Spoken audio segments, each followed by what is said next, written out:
Welcome to CARICOMP Insider, where high-tech facial recognition meets real-world intelligence.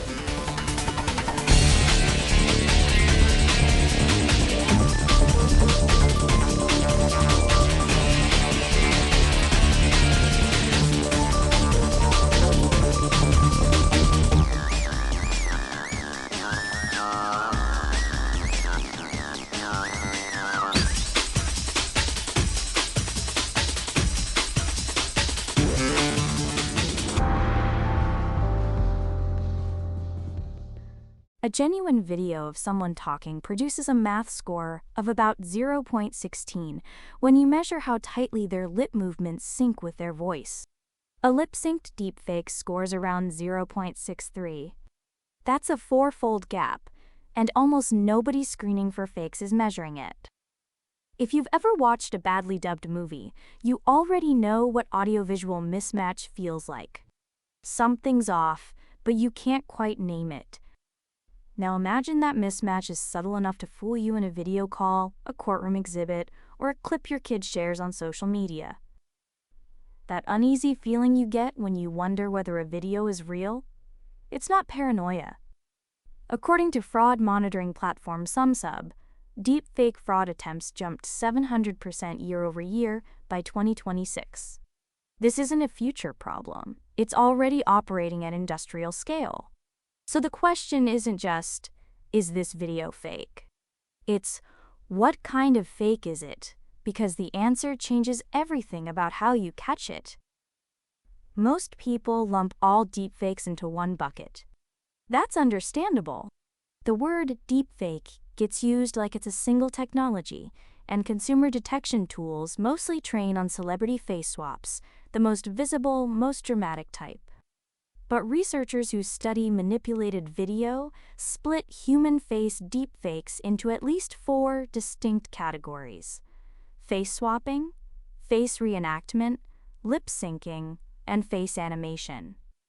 For practical detection, those 4 collapse into 2 forensic buckets: entire face synthesis, where the whole face gets replaced or generated from scratch, and partial manipulation, where only a piece of the face changes, usually the mouth. That distinction matters because each bucket leaves completely different traces. Face swaps are the ones you've probably seen debunked online. Someone pastes one person's face onto another person's body. The forensic clues live in geometry and behavior.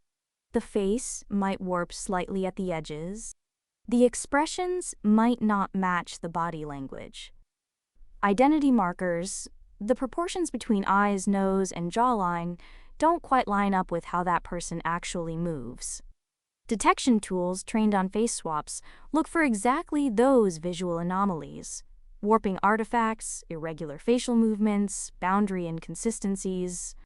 Now, what happens when the face isn't swapped at all? In a lip-synced deepfake, the person's identity stays the same. Only the mouth region gets altered to match a different audio track. The face looks right because it is the real face. And that's exactly why investigators trained on face swap detection keep missing these. They're scanning for the wrong artifacts. It's like searching a room for a broken window when the intruder picked the lock. According to researchers publishing through IEEE and CVPR, the forensic signature of a lip-sync fake lives in timing, not appearance. In natural speech, certain sounds force your mouth into specific shapes. The letters P, B, and M all require your lips to close completely. If you muted a real video and tried to read the speaker's lips, then turned the sound back on, the words would match. In a lip-synced deepfake, that coordination breaks down because the mouth was reanimated after the original recording. A single freeze frame might look perfectly fine, but across a sequence of frames, the mouth drifts out of alignment with the voice. Researchers quantified that drift. They measured something called audio-visual distance, basically a number representing how tightly the lips track the sound.